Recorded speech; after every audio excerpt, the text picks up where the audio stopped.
अस्सलाम वालेकुम students. Past perfect continuous tense जो है वो भी पास्ट कंटिन्यूस टेंस की तरह ही होता है।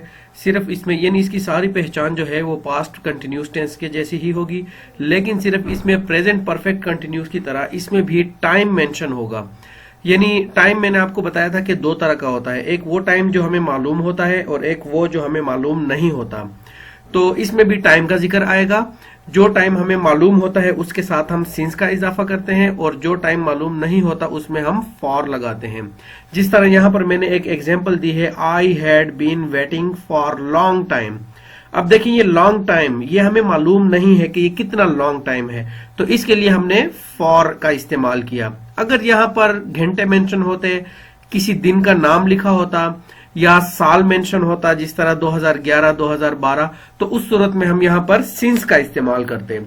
देखें बाकी जो है यहां पर आईएनजी का इजाफा जिस तरह हम कंटिन्यूस टेंस में करते हैं, और हेल्पिंग वर्ब जो है वो यहां पर हैड बीन इस्तेमाल होगा। देखते हैं इसकी डिविजन्स। तो दूसरे तमाम टेंसेस की तरह इसकी भी 4 डिविजन्स हैं। तो सबसे पहले हम देखते हैं पॉजिटिव सेंटेंसेस।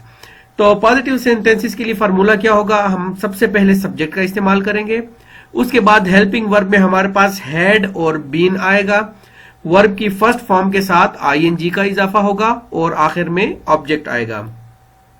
देखते हैं इसके 5 पॉइंट्स। तो उर्दू में इसकी पहचान जिस तरह मैंने कहा था कि पास्ट कंटिन्यूस की तरह ही होगी, तो इसके आखिर में भी रहा था, रही थी, रहे थे वगैरह, और सिर्फ इजाफा क्या होगा, किसी भी वक्त का जिक्र होगा इस टेंस में। और हेल्पिंग वर्ब जो है हम हैड बीन इस्तेमाल करेंगे, और बाकी जो मैंने ऊपर आपको फार्मूले में बताया यानी वर्ब की फर्स्ट फॉर्म और हैड बीन तमाम सिंगुलर के साथ।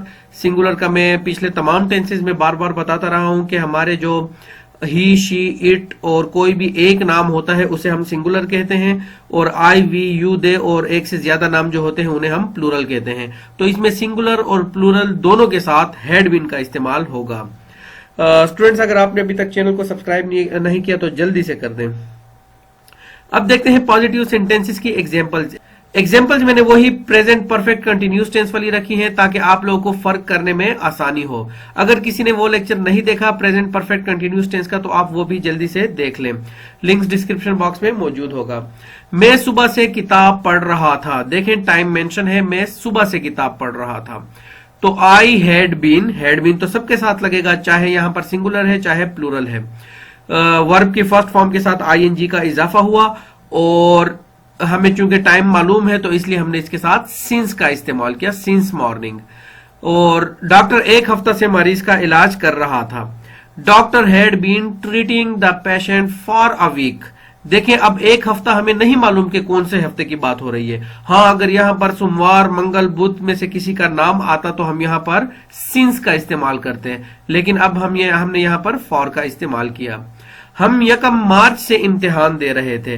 देखें 1 मार्च डेट भी मेंशन है यानी 1 तारीख, और मार्च यानी साल का महीना भी मेंशन है, तो हम यहां पर भी सिंस का इस्तेमाल करेंगे। अब देखते हैं अपने नेगेटिव सेंटेंसेस। नेगेटिव सेंटेंसेस में क्या होगा, दूसरे तमाम टेंसेस की तरह हम इसमें नॉट का इस्तेमाल करेंगे, यानी हैड के बाद हैड और बीन के दरमियान हेल्पिंग वर्ब तो हमारा हैड बीन ही रहेगा, लेकिन इनके दरमियान हम सिर्फ नॉट का इस्तेमाल करेंगे, बाकी सारी तरतीब यही होगी। उर्दू में पहचान क्या होगी, सेम पहचान सारी वही रहेगी, सिर्फ जुमले में नहीं का इस्तेमाल होगा। हम जानते हैं कि नफी जो है वो नहीं को कहते हैं, नेगेटिव भी यही चीज होती है, और इसके अलावा तमाम पहचान जो है वो उसकी सेम रहेगी। अब देखते हैं नेगेटिव सेंटेंसेस की एग्जांपल्स।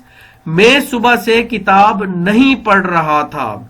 देखिए स्टूडेंट्स, हैड और बीन के दरमियान हमने सिर्फ नॉट का इजाफा किया, बाकी तमाम सेंटेंस जो है वो ऊपर पॉजिटिव की तरह सेम है। इसी तरह ये दोनों एग्जाम्पल जो है इनकी प्रैक्टिस भी आप खुद से कर लें। अब देखते हैं इंटरोगेटिव सेंटेंसेस। हम जानते हैं कि इंटरोगेटिव सेंटेंसेस जो है वो सवालिया जुमले को कहते हैं। जिस सेंटेंस में हमसे सवाल पूछा गया हो, यानी जुमले में क्या का इस्तेमाल हो, बल्कि जुमले के शुरू में क्या का इस्तेमाल हो, तो उसको हम इंटरोगेटिव सेंटेंस कहते हैं। इसमें क्या होता है, हमारा हेल्पिंग वर्ब तो हैड बीन था, बीन को हम अपनी जगह पर रखेंगे और हैड को हम सब्जेक्ट से पहले ले आएंगे। इसी तरह इसके आगे जो पहचान है सारी वो तमाम सेम रहेगी। अब देखते हैं इंटरोगेटिव की एग्जांपल्स। क्या मैं सुबह से किताब पढ़ रहा था। देखें वही शुरू में क्या आया और आखिर में सवालिया निशान आया। तो देखते हैं इसका इंग्लिश में हमने क्या किया है। तो हेड को जो है हमने सब्जेक्ट से पहले, यानी आई हमारा सब्जेक्ट है, तो हेड को सब्जेक्ट से पहले ले आए और बीन को अपनी जगह रहने दिया। बाकी तमाम सेंटेंस जो है वो उसी तरह रहा। क्या डॉक्टर 1 हफ्ता से मरीज का इलाज कर रहा था? देखें उसी तरह हेड को पहले लेकर आए, बीन को अपनी जगह में रखा, बाकी तमाम सेंटेंस सेम रहेगा और आखिर में सवाल या निशान। इसी तरह तीसरी एग्जांपल भी आप देख लें। Formula for negative and interrogative sentences. देखिए कुछ जुमले हमारे पास ऐसे होते हैं जिनमें सवाल भी पूछा गया होता है और नहीं का इस्तेमाल भी होता है। तो ऐसे सेंटेंस के लिए हमारा फॉर्मूला होगा उसी तरह हैज। अच्छा स्टूडेंट, यहां पर जो है हैज नहीं होगा, यहां पर हैड आएगा। ये मैंने एडिट नहीं किया तो इसको आप करेक्ट कर लें। यानी हैड जो है वो सब्जेक्ट से पहले आएगा और सब्जेक्ट के बाद यानी बीन से पहले हम नॉट का इजाफा करेंगे, यानी नॉट बीन वर्ब की फर्स्ट फॉर्म और उसके बाद ऑब्जेक्ट, आखिर में सवालिया निशान भी आएगा। स्टूडेंट्स एक दफा फिर बता दूं कि यहां पर हेड का इस्तेमाल होगा, ये मैंने एडिट नहीं किया था तो आप इसको करेक्ट कर लें। पहचान क्या होगी? सेम वही पहचान, रहा था, रही थी, रहे थे और किसी भी वक्त का जिक्र। ये तो चलो तमाम परफेक्ट कंटिन्यूस में होता है। और जुमले में क्या और नहीं का इस्तेमाल, यानी जुमले के शुरू में क्या भी आएगा और दरमियान में नहीं भी आएगा। हेल्पिंग वर्ब में हम हेड जो है वो सब्जेक्ट से पहले हम लिखेंगे। इसी तरह वर्ब क्या होगा? नॉट बीन प्लस वर्ब की फर्स्ट फॉर्म। इसी तरह सिंगुलर से पहले जो है हेड लगेगा और प्लूरल से पहले भी हेड लगेगा। अब देखते हैं इसकी एग्जांपल्स। क्या मैं सुबह से किताब नहीं पढ़ रहा था? Had I not been reading the book since morning? देखिए हेड और नॉट यानी वो सवालिया और नेगेटिव दोनों को हमने एक जगह में कंबाइन कर दिया, तो इससे हमारा नेगेटिव एंड इंटरोगेटिव सेंटेंस बनेगा। इसी तरह ये बाकी 2 एग्जांपल जो हैं ये भी आप खुद से देख लें, कोई मसला हो तो आप यहां से गाइडेंस ले सकते हैं। बहुत बहुत शुक्रिया। इंशाल्लाह नेक्स्ट लेक्चर में हम फ्यूचर परफेक्ट कंटिन्यूस को डिटेल में डिस्कस करेंगे। यहां पर ये फ्यूचर परफेक्ट कंटिन्यूस आएगा। बहुत बहुत शुक्रिया। अल्लाह हाफिज।